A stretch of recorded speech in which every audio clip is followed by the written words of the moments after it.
eskola txikin izateko izan behar da, herriko eskola bakarra, landa inguruan edo natura inguruan egotia, eta gela bardinean adin anistasuna egotia. Horren edo esan, adin desberdin, 2, 3, depende. Kasuko lau, bukamen lau bebai eukidugu gela baten, 2, 3, lau eta 5 urtekoak dana baten. Depende ze kopuru gelitzen dan. Hori da, gehien bat eskola txikizetako ezaugarritza. Euskadiko eskola txikizetako saria dago, eta gero Bizkaia, Gipuzkoa eta Araba dauke bai euren saretzia.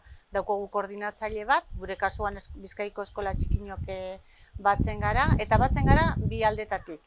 Nire kasuan berrikuntza arduradun moduan, Bizkaiko eskola txikiko berrikuntza arduradunok batzen gara, eta izaten da hilin eskola txiki baten, eta holan ezagutzen dugu bai, beste eskola txikizetako realidade batzuk, eta norberen antzeko eskolekaz askoz berrezago da partekatzia eta empatia hori naturala da.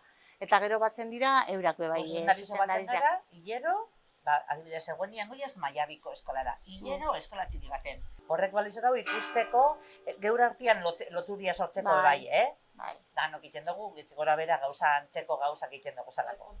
Bai. Eta gero bultzadi moteko bai, kexa bat edo zer lortu nahi baduzu batzen bazara ez oiz bakarrik.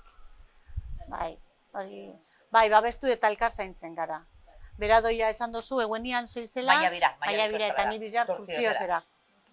Karo, tokateneaku, baina ondo. Gana eskola txikizan mantendu berdera. Bai, ze horrek herriko nortasuna egiten dabe. Bai.